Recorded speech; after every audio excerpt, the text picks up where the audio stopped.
Hello friends, solution and colligative property class 12 का जो chapter है इसकी ये सेकंड क्लास है और इस सेकंड क्लास में हम आज कंसंट्रेशन टर्म्स पढ़ने वाले हैं। तो बात करते हैं कि कंसंट्रेशन टर्म क्या है और इसकी क्या रिक्वायरमेंट होती है।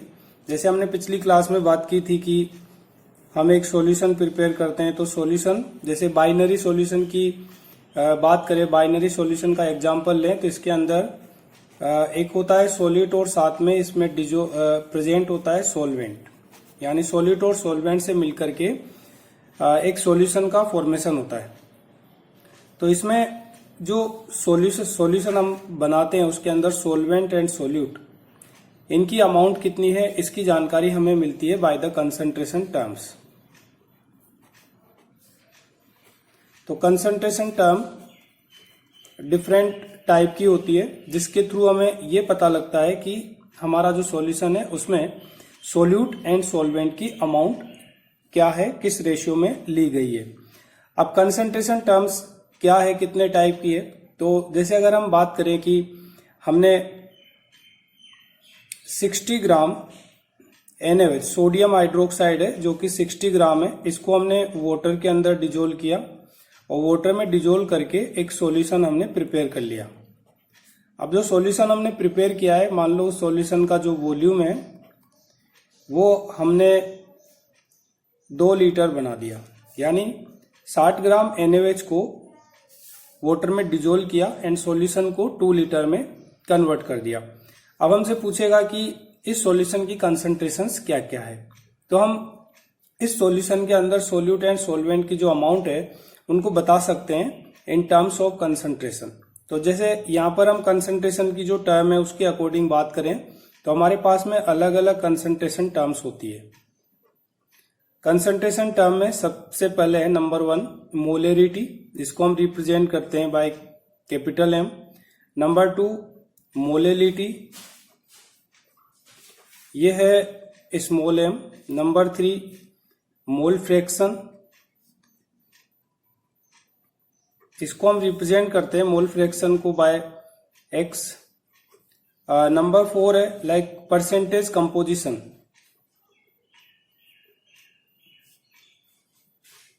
परसेंटेज कंपोजिशन हम फाइंड आउट करते हैं। तो परसेंटेज कंपोजिशन को 3 पार्ट में हम मेनली डिवाइड करते हैं, 3 पार्ट हम यहाँ पर स्टडी करते हैं। नंबर 1 पार्ट है हमारे पास में जिसमें हम बात करते हैं परसेंटेज वेट बाय वेट। दूसरा पार्ट है दोस्तों percentage weight by volume and third part है जिसमें हम बात करते हैं परसेंटेज वॉल्यूम बाय वॉल्यूम, यानी यहां पर हमें परसेंटेज अमाउंट निकालनी होती है सॉल्यूशन के लिए। 5th नंबर पर जो कंसंट्रेशन टर्म हम पढ़ सकते हैं वो है लाइक पार्ट्स पर मिलियन ppm। उसके बाद 6 नंबर पर हम कंसंट्रेशन पढ़ते हैं ppb। 7 नंबर पर हम ले सकते हैं स्ट्रेंथ।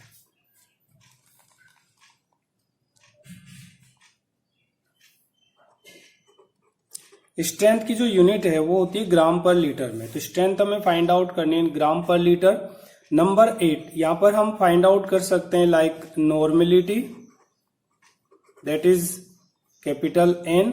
और नंबर 9 जिसमें हम फॉर्मेलिटी भी निकाल सकते हैं। फॉर्मेलिटी एक्चुअली जो आयनिक कंपाउंड है उनकी कंसंट्रेशन या उनकी जो मोलेरिटी है उसको रिप्रेजेंट करने का एक तरीका है। आयनिक कंपाउंड की मोलेरिटी को एक्चुअली हम फॉर्मेलिटी के फॉर्म में रिप्रेजेंट करते हैं। तो दोस्तों हमारे पास में जो कंसंट्रेशन टर्म है वो जो है 9 टाइप की है। हम 1 बाय 1 हमको इन्हें पढ़ना है, तो एक एक करके हम इन सभी को पढ़ना शुरू करते हैं। तो नंबर 1 हम लेते हैं मोलेरिटी। तो सबसे पहले जो कंसंट्रेशन टर्म हम लेने वाले हैं वो है मोलेरिटी। मोलेरिटी स्मॉल m से कैपिटल M से डिनोट की जाती है और ये होता है number of moles of solute present और dissolve in 1 litre of solution. अगर हमें इसे डिफाइन करना है तो हम क्या बोलेंगे, number of moles of solute dissolve in 1 litre solution. इसको अगर हम फॉर्मूले के फॉर्म में लिखते हैं तो हम लिखते हैं number of moles of solute, number of moles of solute, और इसको हम डिवाइड करते हैं volume of solution in litre, यानी 1 लीटर सॉल्यूशन में सॉल्यूट के कितने मोल डिजोल्व है, वो इसकी मोलरिटी को रिप्रेजेंट करती है।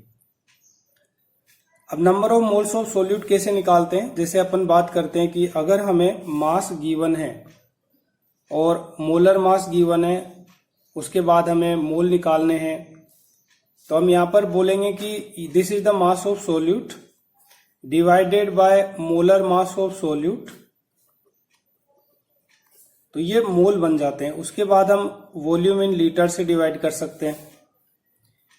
नंबर 3, अगर मान लो वॉल्यूम मिलीलीटर में गिवन है तो फिर हम क्या करेंगे, तो हम करेंगे मास ऑफ द सॉल्यूट, ये हो जाएगा मोलर मास ऑफ सॉल्यूट, और उसके बाद वॉल्यूम को हम मिलीलीटर में ले रहे हैं, वॉल्यूम इन मिलीलीटर है तो इसको मल्टीप्लाई करते हैं 1000 से। एक्चुअली यहाँ पर मल्टीप्लाई जैसा कुछ स्पेशल नहीं है, यहाँ पर अगर वॉल्यूम मिलीलीटर में गिवन होता है तो हम इसको लीटर में कन्वर्ट करने के लिए 1000 से डिवाइड करते हैं और ये 1000 मल्टीप्लाई होने के लिए ऊपर चला जाता है। तो this is the weight of the solute, ये जो वेट ऑफ सोल्यूट है ये ग्राम में है। जैसे यहाँ पर W को हम बोलेंगे तो दिस इज द मास और मास ऑफ द सोल्यूट, ये मास ग्राम में है, और जो मोलर मास है सोल्यूट का वो हमें लेना है वॉल्यूम मिलीलीटर में सॉल्यूशन का है।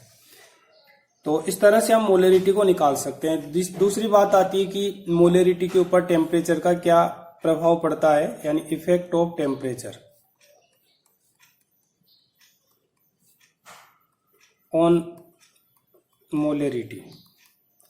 एक्चुअली दोस्तों आपने देखा होगा कि जो टेम्परेचर है उसको बढ़ाने से वॉल्यूम भी बढ़ता है, तो temperature is proportional to volume, और यहाँ पर जो मोलरिटी है उसमें आप देख रहे हो कि ये N/V है, यानी molarity is inversely proportional to है वॉल्यूम के, और टेम्परेचर डायरेक्टली प्रोपोर्शनल है वॉल्यूम के।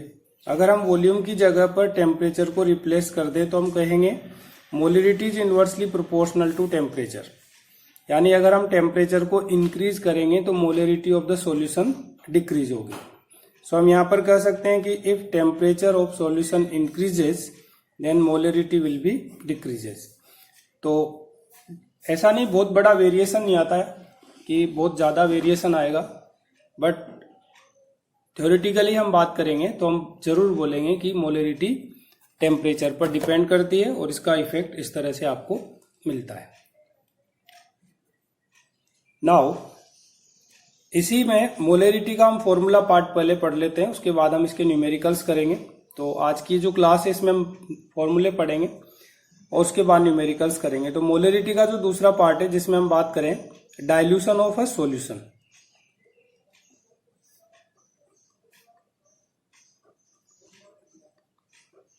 एक सॉल्यूशन है जिसको हम डाइल्यूट करते हैं, तो डाइल्यूशन ऑफ सॉल्यूशन के लिए एक फॉर्मूला हम अप्लाई करते हैं। जैसे हमारे पास में एक सॉल्यूशन है, इस सॉल्यूशन को नंबर 1 बोलते हैं, इसकी मोलरिटी M1 है और इसका वॉल्यूम V1 मिलीलीटर है। इसके अंदर हम वाटर मिलाते हैं। तो आपने डाइल्यूशन और कंसंट्रेशन ये 2 टर्म होती है। डाइल्यूशन का मतलब होता है कि सोलवेंट मिलाओ, जैसे आपके पास मान लो मिल्क है, दूध है, और दूध के अंदर आप पानी मिला रहे हो तो इसका मतलब आप उसको डाइल्यूट कर रहे हो। जैसे 1 गिलास पानी है और उसके अंदर आपने दो चम्मच नमक डाल दिया तो वो एक सॉल्यूशन बन गया। उसके बाद आपने उसी पानी के अंदर एक जग के अंदर लिया, उसके अंदर आपने 1 गिलास पानी और डाल दिया, तो इसका मतलब आप उसको डाइल्यूट कर रहे हो, यानी कि आप सोलवेंट मिला रहे हो तो सॉल्यूशन का डाइल्यूशन कर रहे हो। तो ऐसे ही क्या है कि जो सॉल्यूशन नंबर 1 है उसमें हम वाटर मिला के उसको डाइल्यूट करते हैं। तो डाइल्यूट करने पर हमें एक डाइल्यूट सॉल्यूशन ऑब्टेन होता है, दैट इज सॉल्यूशन नंबर 2। यहाँ पर हम वाटर कितना मिलाएं, तो मान लेते हैं कि हमने VmL वाटर मिलाया। अब जो नया सॉल्यूशन बनेगा उसकी मोलरिटी हमको निकालनी है और इसका जो वॉल्यूम है V2 that is equal to V1 plus VmL। अब यहाँ पर इस क्वेश्चन को या इसकी कंसंट्रेशन को निकालने के लिए हम बात करें तो सॉल्यूशन 1 और जो डाइल्यूट सॉल्यूशन है दोनों के अंदर क्या चीज है जो अभी भी कांस्टेंट है। तो हम कहेंगे कि जो सोल्यूट है वो अभी दोनों के अंदर सेम है, सोल्यूट के अंदर किसी तरह का कोई चेंज नहीं किया। तो हम बोल सकते हैं कि number of moles of solute in solution 1 और number of moles of solute in solution 2, या ये कह दें कि दोनों में number of moles of solute. अगर वॉल्यूम मिलीलीटर में ले रखा है तो हम यहां पर मिलीमोल्स लिख सकते हैं। Number of millimoles of solute in solution 1 यानी फर्स्ट वाले में equal to number of moles of solute in solution 2। अब सॉल्यूशन के अंदर जो मोल है उनको निकालने का तरीका होता है मोल यानी मोलेरिटी इंटू वॉल्यूम इक्वल टू इसकी मोलेरिटी इंटू इसका वॉल्यूम। तो इस फॉर्मूले से हम M2 की वैल्यू बहुत इजीली निकाल सकते हैं। जैसे हमको M2 निकालना है तो M1 V1 अपॉन V2। तो इस फॉर्मूले का यूज करके हम जो सॉल्यूशन नंबर 2 है उसकी मोलेरिटी फाइंड आउट कर सकते हैं।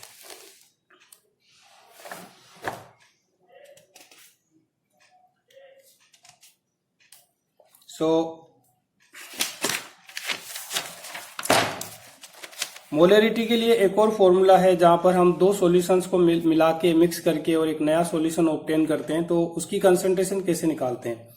जैसे हमने ये कहा कि हमारे पास में एक सॉल्यूशन है, दिस इज सॉल्यूशन नंबर 1, और उसमें हमने दूसरा सॉल्यूशन डाल दिया दैट इज सॉल्यूशन नंबर 2, और फिर इसके अंदर दोनों को मिलाने पर हमें एक नया सॉल्यूशन ऑब्टेन हुआ दैट इज सॉल्यूशन नंबर 3। इन दोनों के अंदर खास बात ये रहती है कि इनमें सोल्यूट और सॉल्वेंट सेम रखा जाता है। सोल्यूट सॉल्वेंट सेम है, जैसे HCl का एक्वस सॉल्यूशन है, HCl का एक्वस सॉल्यूशन है। बस अंतर ये होता है कि मान लो इसकी मोलेरिटी M1 है और इसका वॉल्यूम V1 है, इस दूसरे वाले की मोलेरिटी अलग है और वॉल्यूम भी हम इसका कोई अलग ले रहे हैं, दोनों को मिला रहे हैं। दोनों को मिलाने पर जो नया सॉल्यूशन बनता है उसकी मोलेरिटी को हम बोल देते हैं M3 और ये हो गया V3। V3 की वैल्यू जो है V1 प्लस V2 के बराबर होगी। अब हमें M3 की वैल्यू फाइंड आउट करनी है।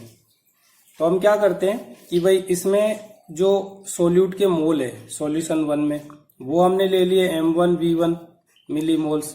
सॉल्यूशन 2 के अंदर सोल्यूट के मोल है वो हो गए M2 V2, और उसके बाद जब हम दोनों को मिक्स कर देते हैं तो नया जो सॉल्यूशन बनता है नंबर 3, उसमें भी सोल्यूट के मोल उतने ही रहते हैं जो कि इन दोनों में थे, यानी दोनों के मिलीमोल्स का सम सॉल्यूशन 3 के मिलीमोल्स के इक्वल होगा, यानी होगा M3 V3। और यहां से आप M3 की वैल्यू निकाल सकते हो। M3 इक्वल टू होगा M1 V1 plus M2 V2 divided by V1 plus V2 that is equal to V3। So friends, हम जो मोलेरिटी है उसमें 3 फॉर्मूले यूज करते हैं। एक फॉर्मूला और है जो परसेंटेज वेट बाय वेट के थ्रू हम मोलेरिटी निकाल सकते हैं, वो भी मैं आपको यहाँ पे बता देता हूँ। जैसे अपने को percentage weight by wait, weight by volume, ये कंसंट्रेशंस होती है जो कि हम स्टडी करेंगे इसी पार्ट में। तो उनसे अगर हमें मोलेरिटी निकालनी है तो हम यूज करते हैं percentage weight by weight into D. D is the density of the solution into 10 and divided by molar mass of the solute.